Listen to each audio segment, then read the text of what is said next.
dopa, consider difficult to chew and swallow, avoid pre-prepared meals,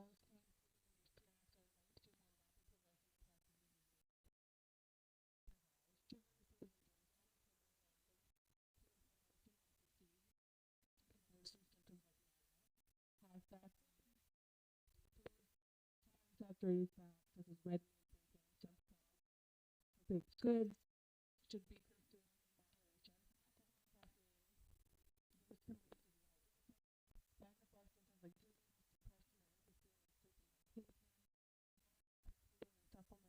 take supplements or multivitamins containing 2 hours of taking levodopa, as iron can interfere with medication. And foods difficult to chew or swallow. With Parkinson's disease, many people experience difficulties chewing and swallowing, so focusing on easier to eat foods is beneficial. And important considerations: hydration. Stay hydrated by sipping water throughout the day to counteract the dehydrating effects of alcohol, caffeine. Um, Consult a healthcare provider. Always discuss dietary changes with your doctor, specialist, or Parkinson's nurse for specialized, personalized guidance. Excuse me. Small, frequent meals. Eating smaller, more frequent meals can help manage nausea and eating easier. Individual guidance. Not all foods are problematic for everyone with Parkinson's. Tailor your diet to your specific systems and needs. Now, here are some early signs of now or identified in a recent study are hearing loss and epilepsy. While tremors are slow movement and well-known early indicators, recognizing hearing loss and epilepsy could help in earlier diagnosis and treatments of neurological disorder. Hearing loss found on association between hearing loss and Parkinson's disease, suggesting it may be an early indicator. Epilepsy. The same research identified other occurrence later developed Parkinson's disease.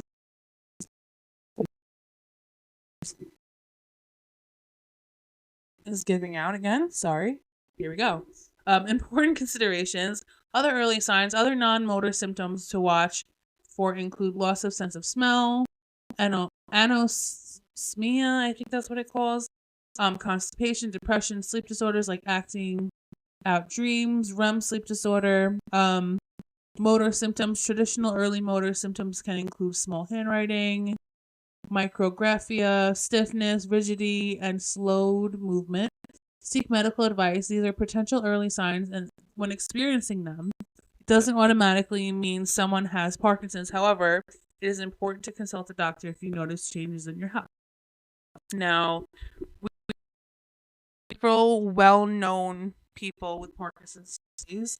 So here's a list, and I always like I say, I always like to share the celebrities people struggling with the because it lets people know that they're not alone there, and they have many famous people that they loved their whole lives that going through. So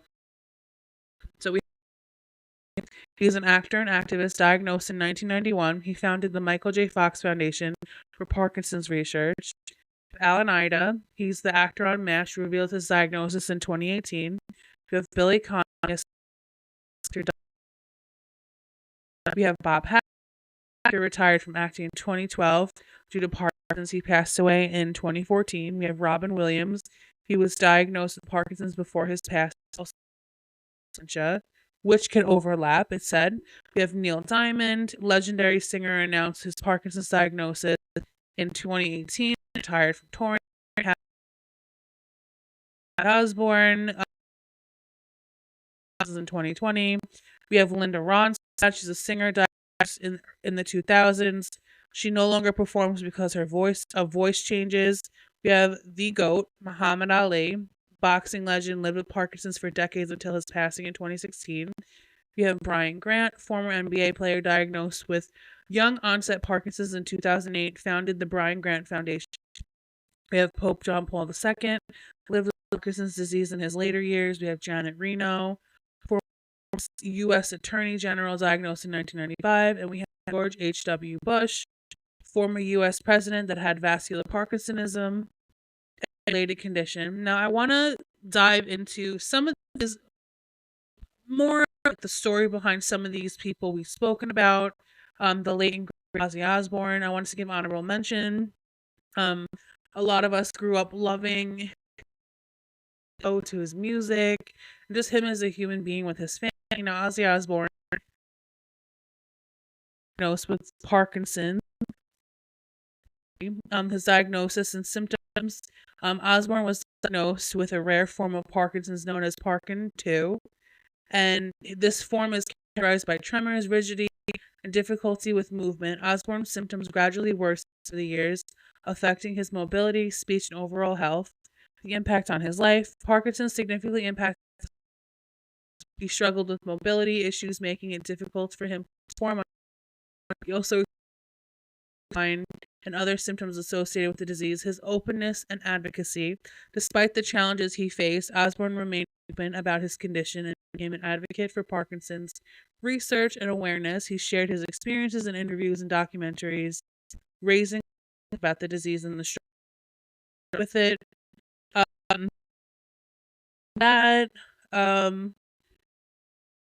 Ozzy's battle with Parkinson's disease had a challenging one that significantly impacted his life. Despite his difficulties, he wrote about his condition, awareness, and advocated for those living with Parkinson's. His story serves as a reminder that challenges and resilience of those facing neurological disorders. Rest in peace, Ozzy. Let's dive into talking about Michael J. Fox. Michael J. Fox, the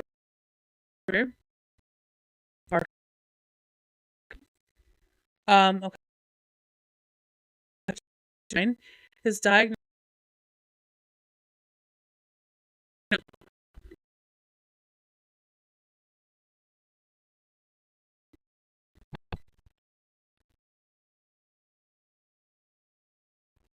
Okay, now here we go. I fixed my microphone. Sorry, guys. Let's start that over. Michael J. Fox, the renowned American actor, was diagnosed with Parkinson's disease in 1991 at the age of 29. His diagnosis and early symptoms. Fox first noticed tremors in his little finger, gradually experiencing other symptoms including stiffness, slowness of movement, and balance problems. He publicly disclosed his diagnosis in 1998. Advocacy and research. Following his diagnosis, Fox became a vocal advocate for Parkinson's research and awareness. He established the Michael J. Fox Foundation for Parkinson's Research in 2000, which has funded numerous research projects and provided support for patients and families. Now, living with Parkinson's, Fox has continued to live an active life despite his condition, appearing in films, television shows, and writing books. He has also spoken openly about the challenges and triumphs of living with Parkinson's, emphasizing the importance of maintaining a positive attitude and advocating for research. Now, his impact on research through his foundation and advocacy efforts. Fox has significantly contributed to advancing Parkinson's research. His work has helped raise awareness, attract funding, and foster collaborative environment among researchers and patients. And Michael J. Fox's journey with Parkinson's has made him a prominent advocate and a driving force to research efforts. His courage, optimism, and determination have inspired countless individuals and continue to fuel progress and fight against the debilitating condition.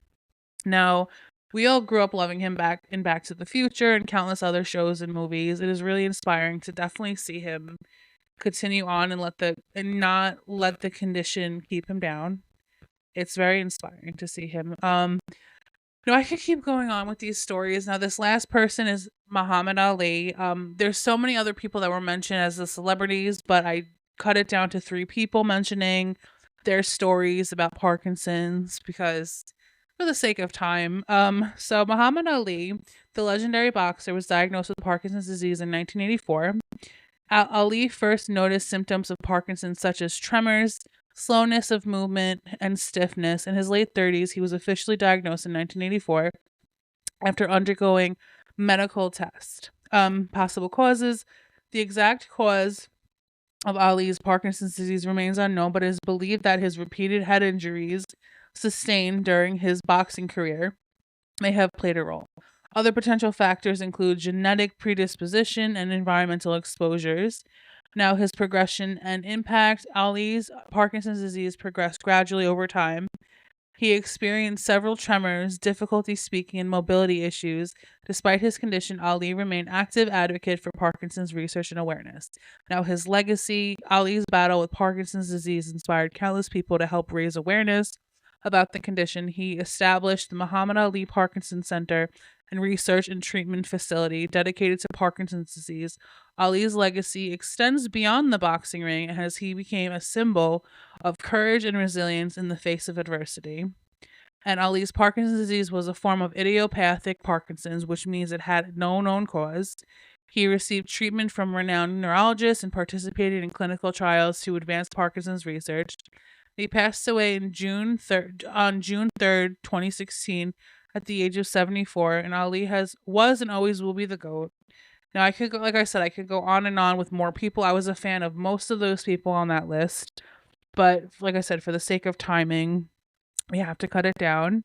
Now, on to my favorite part is affirmations. Now, affirmations can give both people living with Parkinson's and their caregivers strength and comfort. Now, let's give some affirmations. So, this is for the people living with Parkinson's. Here are some affirmations. I am more than my diagnosis. My life still holds meaning and joy. Each small step I take is progress worth celebrating. I allow myself rest when I need to without guilt. I am resilient. I adapt to challenges with courage. Even on my hard days, I'm surrounded by care and love, and my worth is not measured by what I can do, but who I am. And this is for the caregivers and loved ones of people living with Parkinson's. I'm doing my best, and that is enough. I cannot pour from an empty cup. Caring for myself helps me care for my loved one. I choose patience, compassion, and gentleness for both of us. I honor my loved one's journey while honoring my own. Even in moments of frustration, love remains at the center of what I do. I am not alone. Support and help are available to me. Now, it's very helpful to write affirmations on sticky notes, put them around the house, for your loved one and for yourself, just to remind yourself every now and then when you lose track of, things in the moment. Now, I also asked about Parkinson's being genetic, and this is what the research said. It said Parkinson's disease genes can be inherited from either your mother or your father, because both associated genes are not located on the X or Y chromosome, meaning they are autosomal chromosomes, which are inherited equally from both parents. You can inherit genetic risk for Parkinson's from both parents or one copy of a risk gene from one parent, depending on whether the inheritance pattern is dominant or recessive. Now, this is how inheritance works. Autosomal genes. The majority of genes linked to Parkinson's disease are found on autosomal chromosomes, which a child receives one copy from their mother and one from their father. The inheritance patterns. Autosomal dominant. If one parent has a gene mutation for Parkinson's, their child has a 50% chance of inheriting the non-working copy of the gene, increasing their risk. Now, autosomal recessive. In this pattern, a person needs to inherit a faulty gene from both parents to develop Parkinson's. For example, if both parents have non-working copy of Park2 gene, their child has a chance of inheriting two faulty copies and thus developing the disease. Now, what this means for you. From either parent, you can get a gene variant linked to Parkinson's from your mother, your father, or both. Not just a parent with PD. Even if a parent doesn't have Parkinson's themselves, they can still be a carrier of the genetic variation that can be passed down to their children. Rare but possible, while inherited forms of Parkinson's are rare. They can run in families. If you have symptoms of Parkinson's disease or family history, it's best to speak to your doctor or a genetic counselor. Now, here are some statistics on Parkinson's disease, the prevalence and incidence. Prevalence, approximately 1 million people in the United States have Parkinson's disease. Around 90,000 new cases are diagnosed annually in the U.S. Over 10 million people worldwide live with Parkinson's disease. Parkinson's is more common in older adults, with average age of onset around being around 60 degrees. What the? Excuse me, get it together. Parkinson's, let me read that again.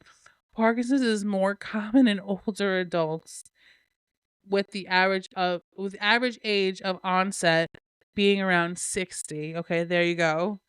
I'm like, my brain is fried today. Men are slightly more likely to develop Parkinson's than women. Risk factors include age, family history, certain genetic mutations, environmental factors like pesticide, herbicides, progression and morality. Parkinson's is a progressive disease, meaning symptoms can worsen over time. The average life expectancy after a Parkinson's diagnosis is around 10 to 15 years. However, with proper treatment and care, many people with Parkinson's can live a full, active life. And Parkinson's is the second most common neurodegenerative disorder after Alzheimer's disease. And the cost of treating Parkinson's in the US is an estimated to be over 14 billion annually, and research into Parkinson's is ongoing with the goal of finding a cure or effective treatments. Now, here are some self-care tips for people with Parkinson's and their caregivers. Now, self-care definitely plays a huge role in helping people with Parkinson's maintain independence, quality of life, and emotional well-being. Now here's some daily self-care tips for people with Parkinson's: movement and exercise, gentle stretching, yoga, tai chi, or walking help with balance and stiffness. Strength and resistance training can helps them maintain mobility. Dancing, boxing, or swimming can also improve coordination and mood. Eat a balanced diet for nutrition, vegetables, whole grains, lean protein. Stay hydrated to reduce fatigue and constipation. Now, some Parkinson's meds like levodopa may work better if protein intake is spaced out. Talk to a doctor before changing your diet.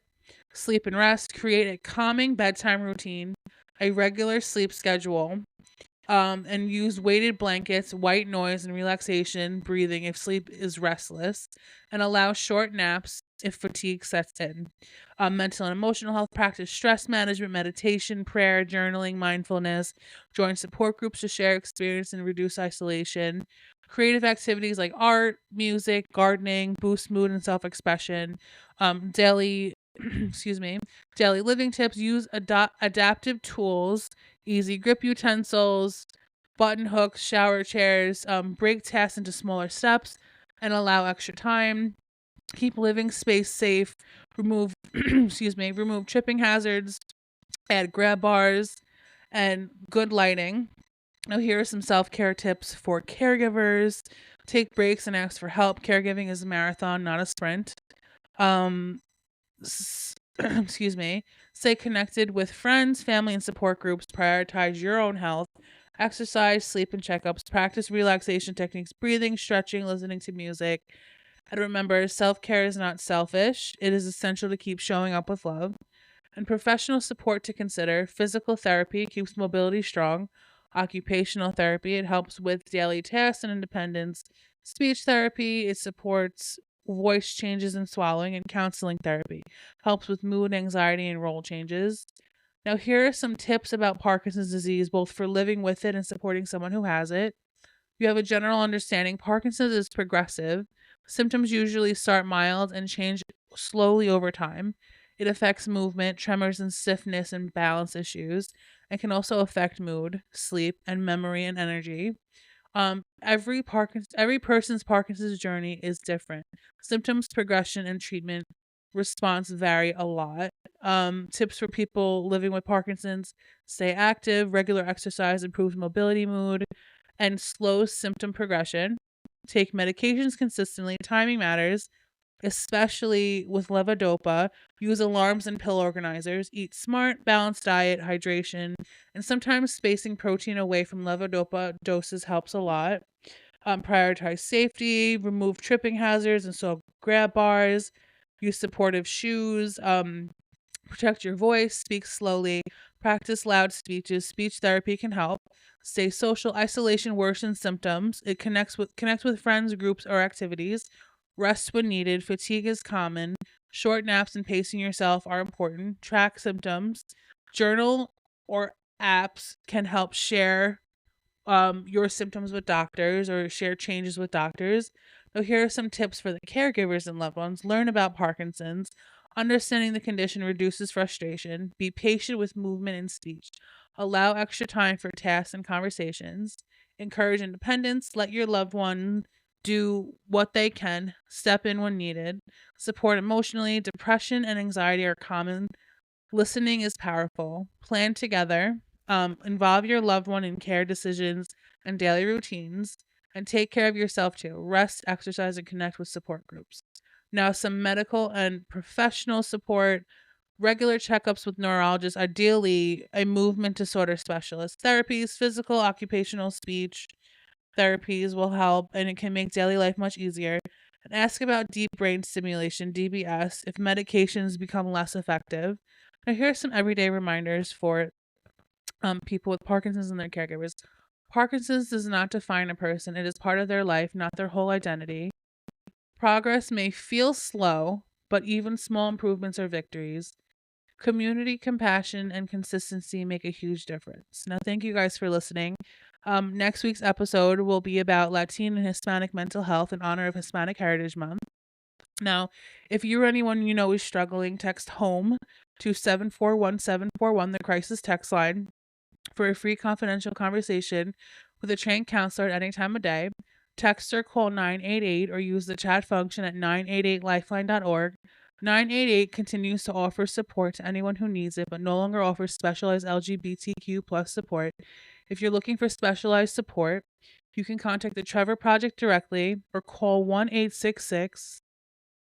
Let me repeat that. Call 1-866 488-7386 or text START to 678678 or connect online at trvr.org/get-help for the same free and secure help as always. And you can find more crisis resources at the jedfoundation.org/crisis. And the new lifeline for the LGBTQIA plus given by Canada is 1-877-330-6366 or call the NAMI helpline at 800-950-6264, or you can text NAMI to 62640. Now, thank you guys for listening. I'll see you guys next time. Remember, this too shall pass. Love you guys. Stay well. Bye-bye.